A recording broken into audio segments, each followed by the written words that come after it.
With a very short time left until the release of the Rise of Skywalker, I'd like to analyse the state of Star Wars as a whole and see what the film has to do to be a success, and also examine what seems to me to be the fundamental conflict of visions between J.J. Abrams and Rian Johnson that has characterised the sequel trilogy. Now, so far as success goes, I'm personally mostly interested in how it leaves the Star Wars universe from a creative standpoint, but we'll look at the financials just briefly as well. In a series where sequels are pretty much guaranteed, it can be challenging to figure out just how much performance is based on the reputation of the new film versus the reception of the previous one. The Phantom Menace was the second highest grossing film of all time when it was released, and though by any normal standard for films, Attack of the Clones was a big success, making back 5.5 times its own budget. This was a steep decline in comparison, and quite possibly owing to the hugely overhyped Phantom Menace under-delivering in popular estimation. Revenge of the Sith, though, made more money than Attack of the Clones and was also much more acclaimed. And then 2008's Clone Wars theatrical release was universally panned but made back its budget 8 times over. So judging this isn't an exact science. The new Disney Star Wars era, though, has provided an even more condensed example for the same question, giving us 5 films in 5 years. The Force Awakens was a box office juggernaut in the manner of the Phantom Menace, with the difference that people seem to like it, and grossed over $2 billion. Its sequel The Last Jedi grossed $1.3 billion, and Rogue One also did over $1 billion. Big climb downs from the ludicrous highs of The Force Awakens perhaps, but still hugely successful on the surface. It all sounds rosy up to this point, but remember of course that purchasing Lucasfilm cost Disney just over $4 billion in the first place. What's more, there always exists a funny relationship between budgets and box office takings, and it's never as simple as subtracting the budget from the gross, even leaving aside the legendary Hollywood accounting methods that mean Return of the Jedi didn't officially make a profit. The standard rule of thumb is to double the budget to figure out a rough break-even rate, advertising and promotion costs not being included in the film's stated budget. But standard rules don't really apply to something like Star Wars. The Force Awakens' profit was just over $780 million, a colossal sum of course, but when you consider that's on a gross of over $2 billion, and how much less The Last Jedi made than its predecessor, and then remember the $4 billion that needs to be recouped by Disney for purchasing Lucasfilm, it seems that investment might still be some way off paying for itself. Even without considering the vagaries of film finances though, there's no doubt that 2018's Solo: A Star Wars Story was a bomb. There are multiple possible reasons for this. Unlike all the other Disney Star Wars films, it was released mid-year and so only 6 months after The Last Jedi. So even if it wasn't a reflection on that previous entry, perhaps not long enough had passed for people to want to go to see another Star Wars film. Trouble on the film's set had long been reported in the media, with the original directors replaced and an acting coach being provided for its lead Alden Ehrenreich, who was having trouble emulating Harrison Ford's iconic character. The truth on this, according to Ehrenreich himself though, is more nuanced. My personal guess though is that people just weren't interested in seeing someone else play Han Solo, and I certainly wasn't, and so it was an idea that just didn't have enough appeal, even without the other issues that it faced. Commercially, this leaves The Rise of Skywalker in a strange place. The year and a half since Solo makes it the longest gap in 4 years between Star Wars theatrical releases, and so should be long enough for people to want to see another. Current ongoing TV show The Mandalorian has been a hit, with Baby Yoda becoming instantly iconic. Indeed, it may be daunting putting out a Star Wars film now, knowing that it's going to be tough to have anything to match his cultural penetration. So the public appetite for Star Wars, we can safely say, has been re-whetted. And yet, even as the film is explicitly promoted as the final chapter in what has now become known as the Skywalker saga, which is to say the 9 numbered episodes of Star Wars, the hype doesn't seem all that high. What's more, it was hit with issues reminiscent of Solo's trouble early on, when original writer and director Colin Trevorrow, who had helmed 2015's hugely successful Jurassic World, which itself was only outdone that year by The Force Awakens, parted ways with Lucasfilm due to creative differences and was replaced on the project by Force Awakens director J.J. Abrams. This is a disquieting development. Whatever Abrams' strengths as a filmmaker, delivering conclusions is not one of them. Indeed, he has actively promoted what he calls mystery box storytelling, which is a lot like the old storytelling device of the mystery, but with his own added innovation that he doesn't seem as interested in actually delivering answers, just in hooking people in with the mystery in the first place, distracting them with more mysteries and making up the answers if he has to later in some great big fudge. See, for example, his TV show Lost, which comedian Norm Macdonald once noted did not seem like they had 6 years worth planned out at the start. And so, where The Force Awakens wasn't just a straightforward Star Wars A New Hope skiffle tribute act strung together with the most breathtakingly audacious plot conveniences I'd seen since, well, J.J. Abrams' 2009 Star Trek soft reboot, it provided an awful lot of so-called mystery boxes which Abrams likely didn't expect he'd have to be the one to explain the contents of. Rey's identity and parentage, Supreme Leader Snoke's identity, Luke Skywalker vanishing and yet the existence of a map leading to him,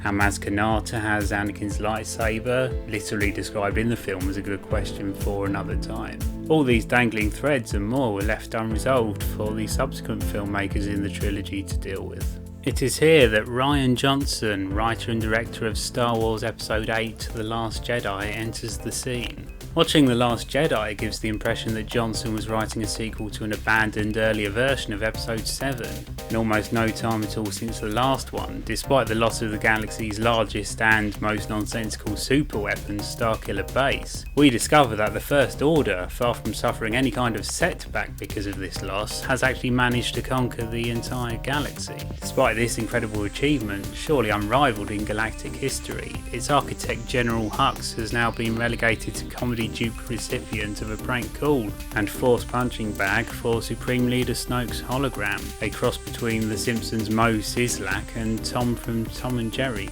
That's just within the first 5 minutes or so of The Last Jedi. Onward it goes, discarding anything we may have expected in favour of whatever Rian Johnson wants to happen, feeling no duty to the greater story of Star Wars. This lack of courtesy extends in both directions. At the film's end, Luke Skywalker is dead, the galaxy is still under the military control of the First Order, and all the main characters, plus all of the Resistance in its entirety, are on one ship with no other resources. It's hardly surprising that there were creative differences when Trevorrow was handed this poisoned chalice of a setup and told to write and direct a conclusion to all of Star Wars. One thing Abrams and Johnson do have in common then is that previous boundaries of how the Star Wars universe or even logic itself operate don't encroach on these stories they want to tell. But besides these shared shortcomings, their perspectives on Star Wars are actually very different. The Force Awakens was full of mirroring of the original trilogy in its settings and its plot, and much outright fan service revelling in its parallels and revisits. The Last Jedi, by contrast, was determined to do the unexpected, whether it was entertaining or merely infuriating, and actively not deliver answers to mysteries posed by the previous film.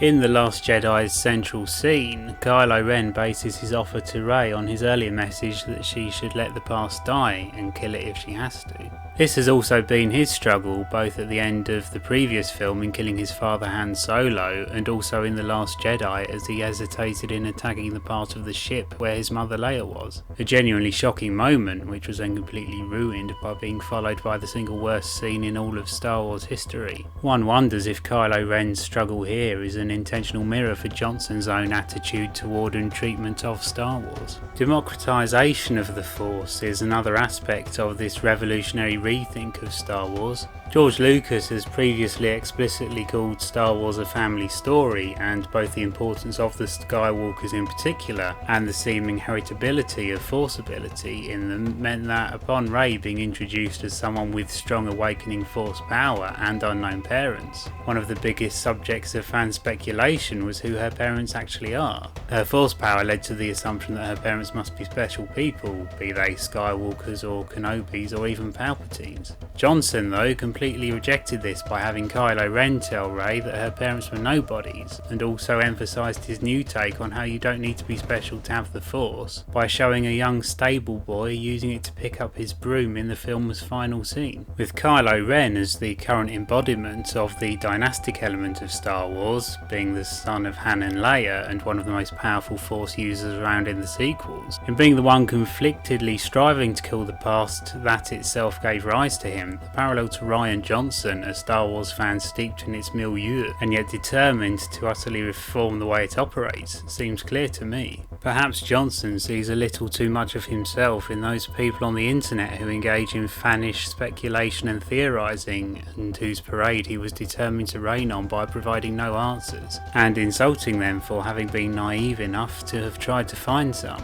Our Snoke theory may indeed suck, but it doesn't look like Johnson had a better one. However meta we want to be about it, it doesn't keep a bad story from being a bad story. One wonders who made the call to give the 3 separate parts of a new trilogy to 3 different directors, each given free rein to do as they please. It's a risky thing to do with something that costs $4 billion, and yet were it not for the deeply unsatisfactory results so far, it would seem praiseworthy in its boldness. Perhaps a cue was taken from the 2 previous trilogies. The original Star Wars was made without much expectation of a sequel, and The Empire Strikes Back was made to keep the possibilities for the next entry open-ended. Conversely, the oft-criticised prequel trilogy was planned out entirely by George Lucas alone.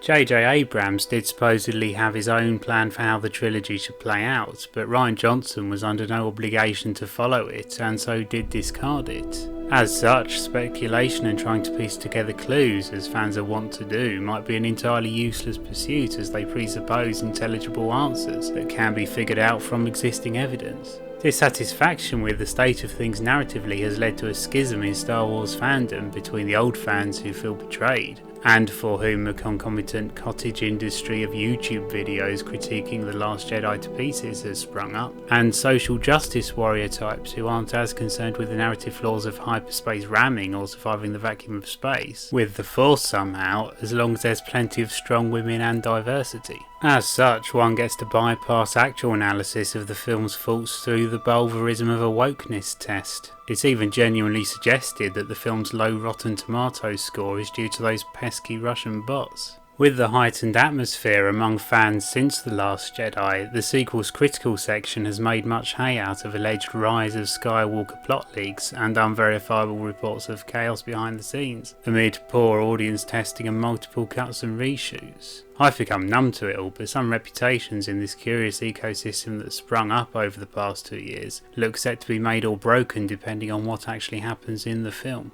There's a good reason why The Empire Strikes Back is generally regarded even now as the best Star Wars film. It didn't have to be conclusive, and so it was free to develop its characters and situations and the Star Wars universe without the awkward need to satisfyingly tie up a galaxy-wide war. J.J. Abrams probably has it in him to make reasonable quality Empire Strikes Backs. Indeed, had he been given the middle film of the sequel trilogy and someone else's plans for developments from the first one, he might have made something pretty good. Instead, the man whose previous output has been characterised by being all set up and no payoff is charged with providing the payoff to the greatest film franchise in history. And I do mean the whole film franchise. Abrams has explicitly said he wants this film to act as a conclusion not just to the sequel trilogy, but to the 9-film Skywalker saga. Rather than play down the necessity of a narrative triumph, he's boosted the expectation as high as it will go. Of course, this could just as well be because it's all he can do. Whether you view The Force Awakens as a love letter to Star Wars or shameless fan service in lieu of anything actually new, it's not a charge that can be levelled at The Last Jedi outside of the return of a Yoda puppet that seemed to be past its best. With this complete discordance between the first and second parts, any possibility for the sequel trilogy by itself to stand as a satisfying whole seems blown. As such, Abrams is doing the only thing he can do, doubling down on the Force Awakens approach and raiding Star Wars past for material while claiming to be the finale of not a 3-part series but a 9-part series. The cost of this is leaving The Last Jedi as an outlier to be awkwardly worked around rather than a crucial part of the story. The first trailer for The Rise of Skywalker echoed the trailer for The Phantom Menace by repeating the words "every generation has a legend." In the age before widespread internet video, people would pay to see another film just to watch that trailer and then walk out of the film they had actually bought the ticket for. Abrams may be glad that the hype for his latest outing is relatively subdued, for all the many things that can and have been said about The Phantom Phantom Menace, it hasn't gone down in history as synonymous with fulfilled expectations. On the other hand, the second Rise of Skywalker trailer opened with clips from all of the previous 8 episodes. Perhaps it's hubristic, or perhaps Abrams really does have something special up his sleeve this time. Or perhaps he just thinks bringing back Palpatine is enough. We'll soon find out. Thank you for watching. If you've enjoyed it, please like and share, and if there's anything you think I missed or perhaps you particularly agree or disagree with, do please leave a comment below. This was originally a written article on my site Excvbitor, which I'll leave a link to below, along with a link to my author page, which has all of my articles there, including on a lot of other subjects. This is my second video. My first one was a theory about what the plot of Rise of Skywalker could be, to draw together the whole Skywalker saga. I suppose you could say it's how I'd piece things together if I'd been put in the same position of Trevorrow and then Abrams of having to make the conclusion to Star Wars. So I'll leave a link to that too if you'd like to check that out. We're not far off knowing now, of course, what will actually happen, and though, as you may have gathered, I haven't been a huge fan of the sequels so far, I do still hope for the best. I'll be reviewing the Rise of Skywalker here once I've seen it, so if you'd like to see that or catch my other future videos, do please subscribe. New subscribers are all a massive help for me, particularly as this is a very new channel, so I'd really appreciate it. This has been Jonathan from Headhunters Media, and I hope I'll catch you again soon.